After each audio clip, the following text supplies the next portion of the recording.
गाडी जाळल्याच्या संशयातून बेदम मारहाण, तरुणाचा उपचारादरम्यान दुर्दैवी मृत्यू। जालना शहरातून एक अत्यंत धक्कादायक आणि गंभीर घटना समोर आली आहे। गाडी जाळल्याच्या संशयातून भवानीनगर भागात एका तरुणास रॉडनं अमानुष मारहाण करण्यात आली होती, ज्यात गंभीर जखमी झालेल्या त्या तरुणाचा आज उपचारादरम्यान दुर्दैवी मृत्यू झाला आहे। सागर भगवान आगलावे, वय वर्ष अंदाजे 18 असं मयत तरुणाचं नाव असून मागील शनिवारी जालना शहरातील भवानीनगर परिसरात ही क्रूर घटना घडली। परिसरातील काही लोकांनी गाडी जाळण्याच्या संशयावरून सागर भगवान आगलावे यांना पकडले। संशयित आरोपी यांनी सागरला रॉडनं बेदम मारहाण केली, ज्यामुळे तो गंभीर जखमी झाला। गंभीर अवस्थेत सागरला जालना येथील जिल्हा सामान्य रुग्णालयात उपचारासाठी दाखल करण्यात आले होते, मात्र उपचारादरम्यान आज सकाळी 6 वाजेच्या सुमारास त्याचा दुर्दैवी मृत्यू झाला। नातेवाईकांनी आरोपींना अटक होईपर्यंत मृतदेह ताब्यात घेणार नाही असा पवित्रा घेतला, त्यामुळे काहीच तणावाचं वातावरण निर्माण झाले। या घटनेमुळे सागरच्या कुटुंबावर शोककळा पसरली आहे। या प्रकरणी कदीम जालना पोलीस ठाण्यात गुन्हा दाखल करण्यात आला आहे। मृत्यूमुळे संतप्त झालेल्या मयताच्या नातेवाईकांनी तीव्र भूमिका घेतली आहे। जोपर्यंत या घटनेतील आरोपींना अटक होत नाही तोपर्यंत मृतदेह ताब्यात घेणार नाही असा पवित्रा त्यांनी घेतला आहे।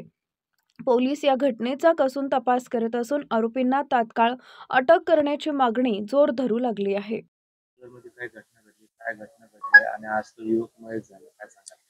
काल भवानीनगर मधील रहिवासी महिला नामे रुक्मनबाई भगवान आगलावे या पोलीस स्टेशन कदीम जालन्याला आल्या होत्या। त्यांच्याकडील MLC वरून आम्ही काल गुन्हा दाखल करण्यात आलेला आहे। त्यांच्या शेजारी राहणारे 3 आरोपी, 2 इसम आणि 1 महिला यांच्या विरोधात काल कदीम जालना पोलीस स्टेशन येथे गुन्हा दाखल करण्यात आला आहे।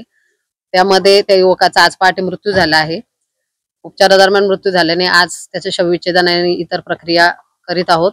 तसेच यातील आरोपींचा शोध घेण्यासाठी स्थानिक गुन्हे शाखा आणि पोलीस स्टेशनची 2 वेगवेगळी पथकं वेगवेगळ्या गावांमध्ये रवाना झालेली आहेत।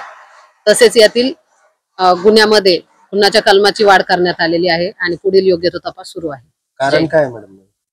मैताला काही दिवसांपूर्वी शेजारील 3 व्यक्तींनी मारहाण केली होती आणि त्या मारहाणी दरम्यान त्याचा इलाज चालू होता आणि इलाजादरम्यान त्याचा मृत्यू झालेला आहे। मयताच्या आईचं म्हणणं की आम्ही जोपर्यंत आरोपींना अटक होत नाही तोपर्यंत बॉडी ताब्यात घेणार नाही। तशी प्रक्रिया सुरू आहे। त्यांच्या सांगण्यानुसार योग्य आणि कायदेशीर कारवाई योग्य ती कारवाई केली जाईल। जय हिंद। काय सांगणार की कुणाची घटना घडलेली आहे, काय नेमकं प्रकरण होतं? शनिवारी नुसतं ते घर पाहायला गेलता, पाहून येतो म्हणे। मी भाड्याने खोली केलेली आहे, पण ते स्वतःच्या घराला कुलूप लावलेलं आहे, तर ते पाहायला गेलता। म्हणलं मी घरून येतो, त्यांनी रस्त्यातच धरलं आणि मारलं आणि दारात नेऊन टाकलं। मी जाऊस तर कोण मारला? बोडक्याच्या पोरांनी। नाव काय मारणाऱ्यांची? राजा इजा, आशाबाई बोडके। काय भांडण होतं तुमचं आणि त्यांचं? भांडण काय नाही मला माहित नव्हतं। मी माहेराला गेलेले होते, तर त्याची गाडी कोणी जाळली कोणी नाही मला माहित नाही। पोराचं कामाला जाता जाता पडलं म्हणून ते दवाखान्यात इथं आणलं होतं। सरकारी दवाखान्यात होतं पोरग। ज्या दिवशी गाडी जळाली त्या दिवशी पोरग सरकारी दवाखान्यात होतं आणि मी माहेरात गेलेली होती। किती दिवस झाले ऍडमिट होता भाऊ? ऍडमिट का? त्या बारीनं 4 दिवस होता। आता शनिवारी आणलेलं आहे। 8 दिवस झाले सर। आज 15 तारखेला आणलेलं आहे। मयताचं नाव काय आणि तुम्ही त्यांच्या कोण लागता? सागर आगलावे। तुम्ही त्यांच्या कोण लागता? आई। तुम्ही कंप्लेंट वगैरे दिली पोलिसात? हा। घटना केव्हा झाली? ही घटना शनिवारी झाली 7 वाजता 15 तारखेला। मारलेला कोण आहे आणि मारलेलं वाद झाला होता? राजा इजा, आशी बोडके। कोणत्या कारणाने वाद झाला होता? हा, वाद कशामुळे मारलं म्हणजे? त्या गाडीमुळे।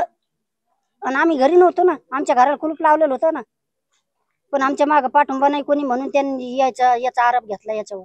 गाडीचा काय वाद होता? गाडीचा वाद काहीच नाही, कोणी जाळली आम्हाला माहितच नाही। 2 वाजता गाडी जळालेली, मी माहेराला गेलेली होती। पोरग इथं सरकारी मध्ये ऍडमिट होतं, गाडीवर पडलं होतं काय मागणी आहे? कामाला जाता जाता। तुमची मागणी आहे आता आमची मागणी हे करायचं, त्याला आधी आणून तिथं अटक करायचं, दोघा तिघायला बी, माईला बी, 2 भावायला बी। तवा इथून उचलायचं, तवरक मला उचलायचं नाही। काय नाव आपलं? अजून एक मोमेडियन, तुमचं नाव काय? रुक्मनबाई आगलावे। एक मोमेडियन समाजाचा ते पुण्याला पळून गेलेले, ज्या दिवशी मारले त्या दिवशी पुण्याला पळून गेलेले।